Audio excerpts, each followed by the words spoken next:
Hello everyone, welcome back to my channel.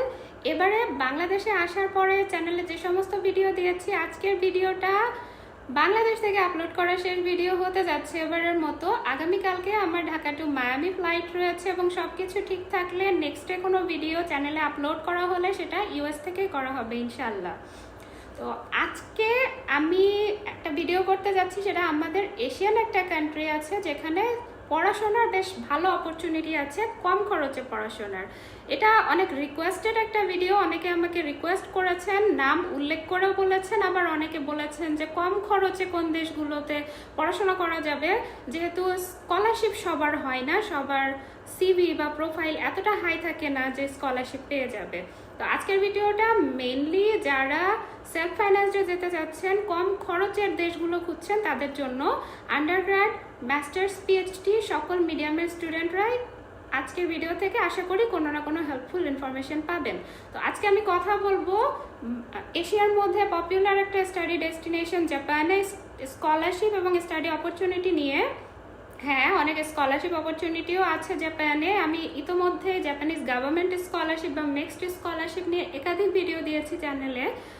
আর নেক্সটের বাইরেও আরও অনেক স্কলারশিপ আছে, রিজিওনাল ইউনিভার্সিটি বা গভর্নমেন্ট ফান্ডেড বা প্রাইভেট ফান্ডেড অনেক স্কলারশিপই আছে। আজকের ভিডিওতে আমি স্কলারশিপ নিয়ে কথা বলবো না, এটা যদি আপনারা চান সেপারেটলি আমি স্কলারশিপের লিস্ট দিয়ে একটা ভিডিও দিয়ে দিব।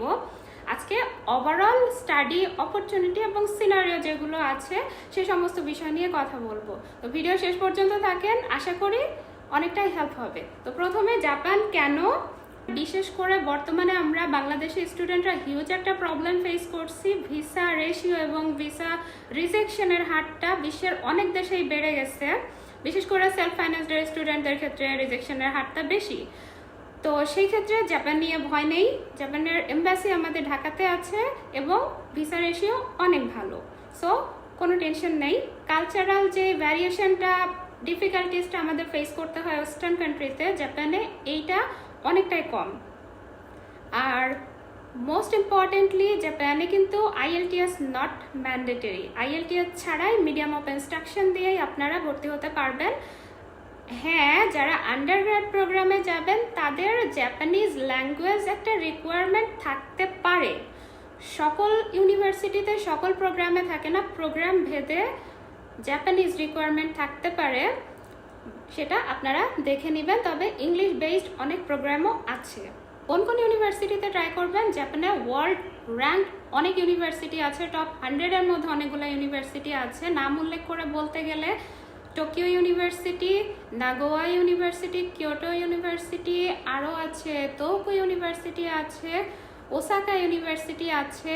আর যারা আপনারা রাজশাহী ইউনিভার্সিটি বা রাজশাহী রিজিয়নের স্টুডেন্ট আছেন তাদের জন্য খুব পপুলার একটা ইউনিভার্সিটি হচ্ছে শিজুকা ইউনিভার্সিটি, যেখানে ম্যাক্সিমাম দেখা যায় যে রাজশাহী ইউনিভার্সিটির স্টুডেন্টরাই আছে। আমার অনেক পরিচিত সিনিয়র জুনিয়র এবং বন্ধু বান্ধব আছেন, তাদের মতে এটা হচ্ছে মিনি রাজশাহী বিশ্ববিদ্যালয় বলা চলে জাপানের মধ্যে।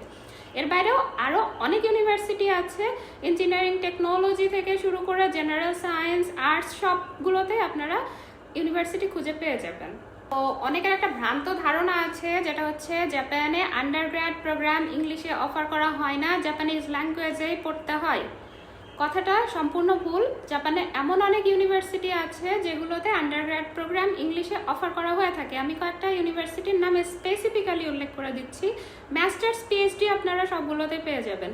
তো আন্ডারগ্র্যাডের জন্য ইউনিভার্সিটি বলতে গেলে Akita international university, Waseda university, university of Tokyo, Sophia university, Nagoya university, Kyoto university, Osaka university, Hokkaido university, Tokyo tech university, এই সমস্ত ইউনিভার্সিটিতে আন্ডারগ্র্যাড প্রোগ্রামে অনেক সাবজেক্ট অফার করা হয় এবং অফার সাবজেক্টগুলোর মধ্যে বেশিরভাগই ইঞ্জিনিয়ারিং এবং সায়েন্স রিলেটেড সাবজেক্ট পাওয়া যায়। এবারে ইনটেক কয়টা? এই সমস্ত ইউনিভার্সিটিতে জাপানে ইনটেক দুইটা।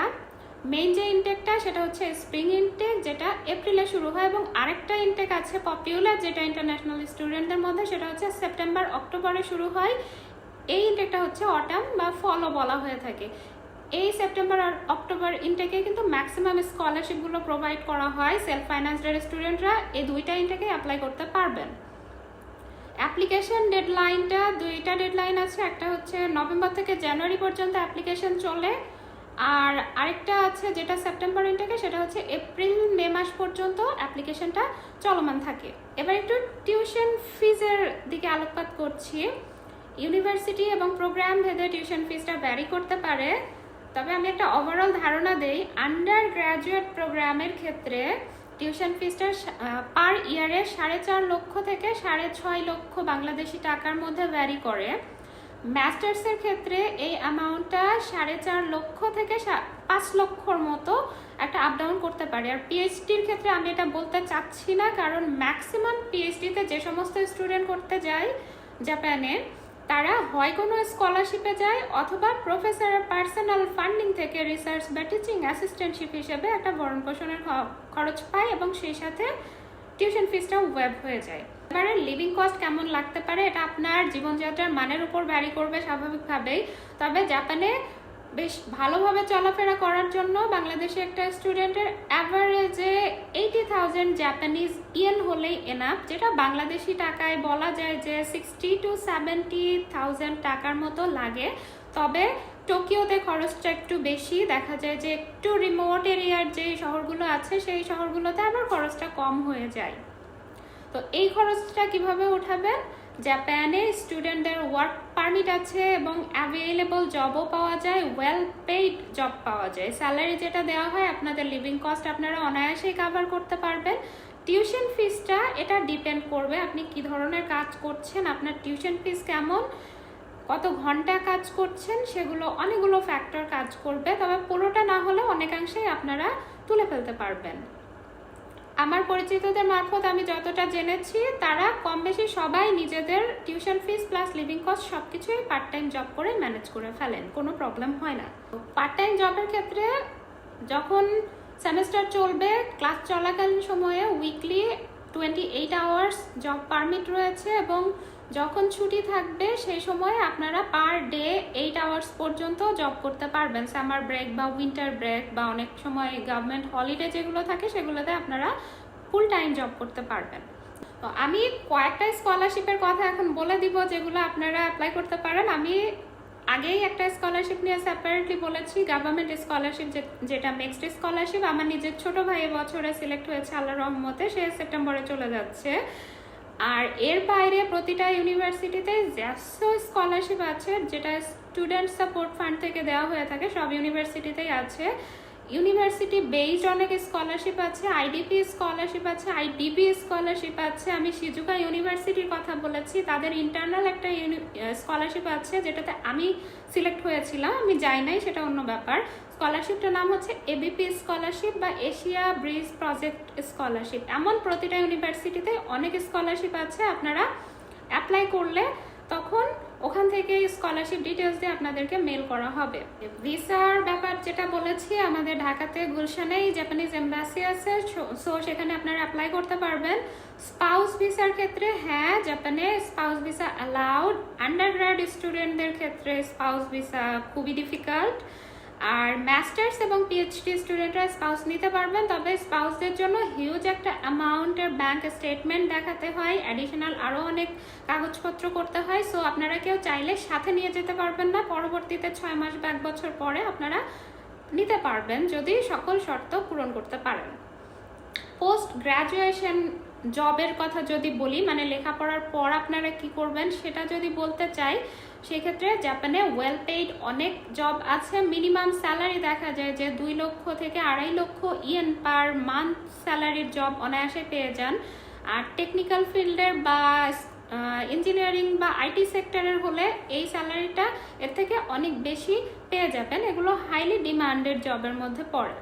আর হ্যাঁ, ফর্চুনেটলি জাপানেও কিন্তু পিআর অপরচুনিটি চালু করেছে, যেটা 10 বছর স্থায়ীভাবে বসবাস করার পর দেওয়া হয়। তবে রিসেন্টলি আমরা শুনতে পাচ্ছি যে এই স্টেইং পিরিয়ডটা ওরা একটু কমানোর চেষ্টা করছে, আলোচনা চলছে যে 5 বা 7 বছর পরে দেওয়া যায় কিনা। এখনো পর্যন্ত আমি কোনো আপডেট পাইনি, তবে 10 বছরের পরে অনায়াসে আপনারা অ্যাপ্লাই করতে পারবেন। আর হোপফুলি নতুন এই নিয়মটা চালু হয়ে যাবে। এই গেল জাপানে পড়াশোনার ব্যাপারে খুঁটিনাটি আমার পক্ষ থেকে যেটুকু আমার জানা ছিল আমি শেয়ার করেছি আপনাদের। এর বাইরে আরও কিছু যদি জানার থাকে, জাপান সম্পর্কে আমার ক্লিয়ারলি অনেক ধারণা আছে। সো কারোর কোনো কনফিউশন থাকলে আপনারা কমেন্ট বক্সে কমেন্ট করতে পারেন, আমি চেষ্টা করব আপনাদেরকে যতটুকু সম্ভব দ্রুত রেসপন্স করার। আর আমি যেহেতু আগামীকালকে ইউএসএতে মুভ করছি, সো আপনাদের সবার কাছে দোয়া প্রার্থী।